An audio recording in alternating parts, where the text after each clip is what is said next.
నమస్తే. Welcome to iDream.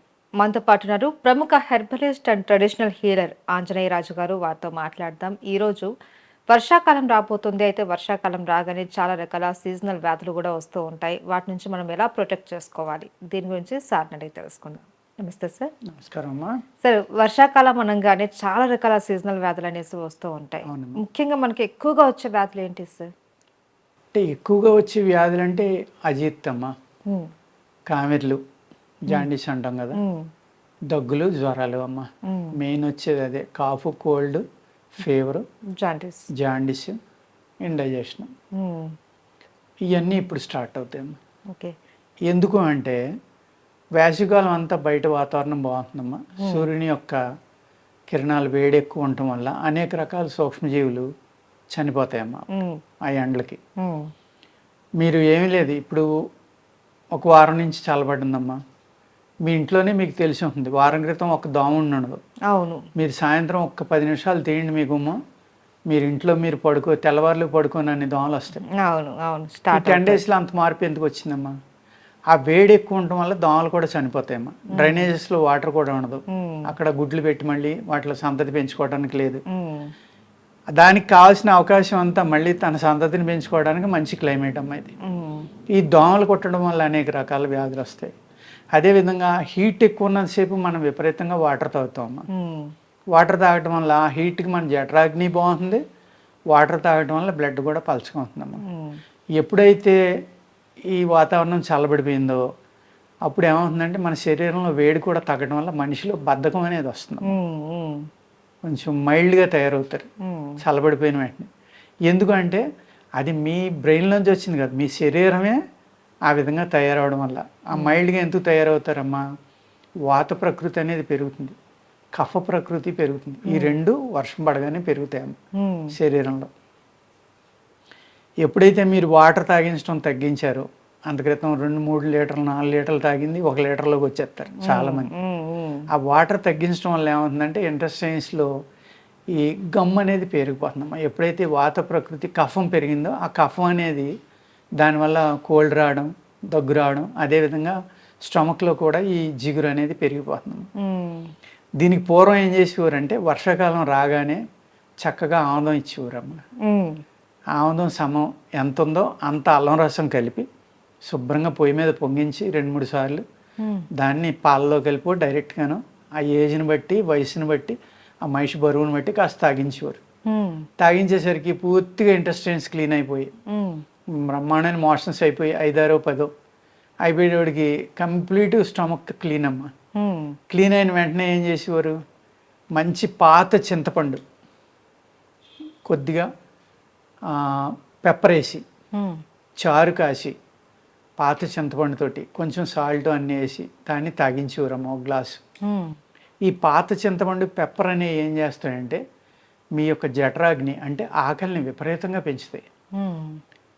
పెంచడం వల్ల ఏమైంది, ఏదైతే ఈ బద్ధకం వల్ల ఈ అరుగుదల ఏదైతే తగ్గిపోయిందో, ఈ వాతావరణం చల్లబడేవాడికి పొట్టలోకి ఏదైతే జిగురు పేరుకుందో, ఆంబం అనేవారు పూర్వం, ఆంబం పెరిగిపోయింది పొట్టలోని, మోషన్లు అవుతున్నాయి లేకపోతే వాంతులు అవుతున్నాయి, దాన్ని బయటికి పంపేయటం కోసం ఈ ఆముదం అనేది ఇచ్చేవారు. ఆముదం లూబ్రికెంట్ అమ్మా, antibiotic, anti virus, anti bacterial, pain killer. Pain killer కూడానా సార్? కొంతమంది డైరెక్ట్ గా కూడా తీసుకుంటారు కదా సార్, తీసుకోవచ్చు. కానీ విపరీతమైన పైత్యం అమ్మ, మామూలు పైత్యం కాదు అది. పైత్యగుణం ఎక్కువ ఉన్న వాళ్ళకి విపరీతమైన దురదలు వస్తాయి వాళ్ళు. అది ఆ దురదలు లేకుండా, దాని సైడ్ ఎఫెక్ట్ లేకుండానే అది దిగేటప్పుడు కూడా ఈజీగా దిగిపోవటానికి చాలా చిక్కగా ఉంటుందమ్మా. అంటుకుంటే వదలదు. అందుకు అల్లం రసం కలిపి వేడి చేసి గోరువెచ్చగా తాగించడం వల్ల ఏముంది, పలచగా ఉండి దిగిపోతున్నాం, అంటుకోదు. టేస్ట్ కూడా బాగోదు. కాబట్టి పిల్లలు వికారం పెట్టుకుని మళ్ళీ తాగమంటారని అల్లం రసం కలిపి పాలలో కలిపి ఇచ్చేవారు పిల్లలకైతే. ఆ టేస్ట్ తెలియక తక్కువ తాగేసేవారు. ఈ విధంగా ఈ ఆముదం అనేది తాగించి ఈ చారు ఇవ్వడం వల్ల వర్షాకాలం వచ్చే సీజనల్ వ్యాధులు అన్నిటికీ కూడా అది విరుగుడమ్మా అప్పట్లో.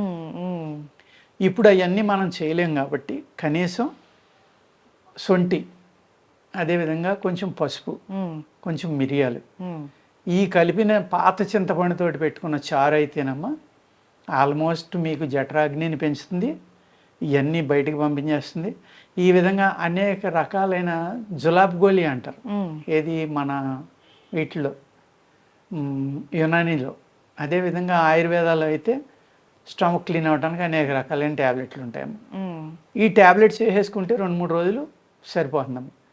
అవి అయిన తర్వాత ఏం చేయాలంటే ఇప్పుడు నేను చెప్పినట్టుగా ఈ పాత చింతపండుతోటి చారు పెట్టుకుని అందులో కాస్త పెప్పరు, కాంత పసుపు ఇలా వేడి చేసి కొంచెం సొంటి పొడి అంటే అల్లం రసం కానీ సొంటి పొడి కానీ వేసుకుని కనుక ఆ చారు ఉప్పు కలుపుకుని తాగితేనమ్మా ఒక 2-3 రోజులు తాగితే ఎంటీ స్టమక్ తోటి బ్రహ్మాండంగా జఠరాగ్ని పెరిగి మీకు స్టమక్లో ఏదైతే బద్ధకం ఉందో ఆ బద్ధకం అంతా వదిలిపోయి జీర్ణశక్తి ప్రక్రియ అనేది పేగులు మళ్ళీ మంచి యాక్టివేట్ అయిపోయి బ్రహ్మాండంగా జీర్ణశక్తిని పెంచుతాయమ్మా.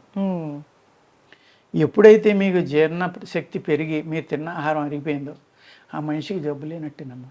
అవును, జబ్బులన్నిటికీ కారణం అజీర్ణం, లేదు కావాల్సిన దానికన్నా ఎక్కువ ఆహారం తినేయడం వల్ల.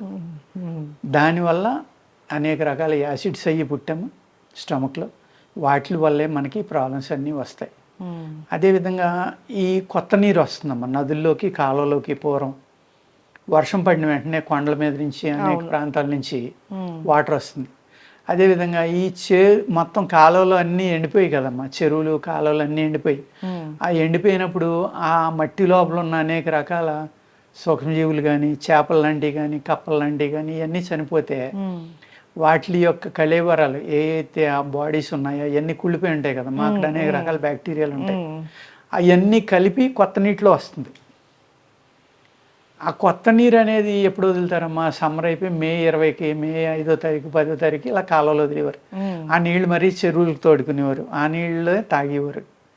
అందుకేంటంటే ఈ ఆ వాటర్ ద్వారా వచ్చి ప్రాబ్లమ్స్ అవన్నీ కూడా తగ్గిపోవడం కోసం మనకి అప్పుడు ఆముదం అనేది తాగించి ఇలా చేసేవారమ్మా.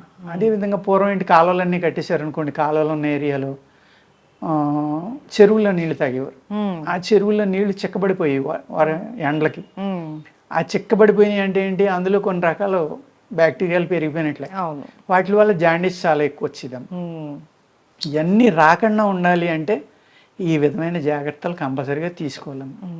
తీసుకుని కొంచెం కారంగా ఉండే ఆహార పదార్థాలు తినటం, లేకపోతే అరుగుదలకి ఏ అయితే ఉపయోగపడతాయో అంటే మనం తిన్న ఆహారం తొందరగా అరిగిపోవడానికి వాము లాంటిది, జీలకర్ర లాంటిది, సోంపు లాంటిది ఇలాంటివి ఏ అయితే ఉన్నాయో వాటితోటి వాడిన పదార్థాలు అవి ఎక్కువగా వాడుకుంటే అమ్మ ఈ అజీర్ణం అనేది తగ్గడం వల్ల ఈ వర్షాకాలం వచ్చే అనేక రకాల ప్రాబ్లమ్స్ నుంచి మనకు విముక్తి దొరుకుతుంది. అదేవిధంగా లవంగాలు వాటి వల్ల కూడా మనకి ఈ కోల్డ్ అనేది తగ్గుతుందమ్మా, కాఫ్ కోల్డ్ అనేది. అదేవిధంగా సాల్ట్ వాటర్, చాలామందికి ఇప్పుడు థ్రోట్ పెయిన్స్ వస్తాయి వర్షం పడగానే, దగ్గు వస్తుంది, కంఠంలో శ్లేష్మం పేరుకుపోయి దగ్గుతూ ఉంటారు. వాళ్ళు సాల్ట్ వాటర్ అనేది గార్గిల్ చేస్తే చాలా అద్భుతంగా బ్రహ్మాండమైన మందమ్మ, అది చాలా బాగా పనిచేస్తుంది. ఎందుకంటే అది యాసిడ్లే ఉంటుంది కదా, గాఢంగా ఉంటుంది. వేడి నీళ్ళలో సాల్ట్ కలుపుకునేవాడికి అక్కడ వెంటనే సూక్ష్మజీవులు అన్నీ చచ్చిపోతాయి. చచ్చిపోవడం వల్ల మనకి చాలా రిలీఫ్ కనబడుతుంది. అదేవిధంగా పూర్వం ఏం చేసేవారంటే పాలల్లో పసుపు వేసి ఇచ్చేవారు. పసుపు డైరెక్ట్గా వేసుకుని కన్నా చిటికెడు మిరియాల చూర్ణం వేసామో అప్పుడు పసుపు వేసుకుని పాలు తాగితే కనుక అది పసుపులో కుర్కుమిన్ అనేది ఏదైతే ఉందో దానిని శరీరానికి 100% అందించడానికి మిరియాలు ఉపయోగపడతాయి. క్యారియర్ లాగా. అందుకు చిటికెడు మిరియాలు పొడి వేసుకుని దాంట్లో కొద్దిగా పసుపు వేసి కనుక పిల్లలకి ఇస్తే ఈ డైజెషన్ ఏదైతే అజీర్ణం అనేది, ఈ బద్ధకం అనేది, ఒళ్ళు చల్లబట్టడం వల్ల వచ్చే సైడ్ ఎఫెక్ట్లు ఇవన్నీ కూడా తగ్గి చాలా ఆరోగ్యంగా ఉంటారమ్మా పిల్లలు, పెద్దలు అందరూ కూడా. ఓకే. సో ఒక వర్షాకాలంలో వచ్చే అన్ని రకాల సీజనల్ వ్యాధులకి సంబంధించి చాలా మంచి చిట్కా అని కూడా అనుకోవచ్చు సార్. ఇది ఏంటంటే మెడిసిన్ పరంగాను వాడుకోవచ్చు, చిట్కా పరంగాను వాడుకోవచ్చు. అండ్ అందరూ కూడా దీన్ని తయారు చేసుకోవడం కూడా చాలా ఈజీ, అందుబాటులో కూడా ఉంటుంది. మన సోపులు పెట్టిలో దొరికివన్నీ కూడా. అవును, అదే పోపులు పెట్టి, సోపులు పెట్టి కాదు, పోపులు పెట్టి. మనం ఏదైతే వంటింట్లో మనం తాలింపు పెట్టి అంటాము అందులో అన్నీ ఉంటాయి, వంటింటి సామాన్లు అనుకోండి. అవును, చాలా చక్కగా తెలియజేశారు sir. Thank you so much.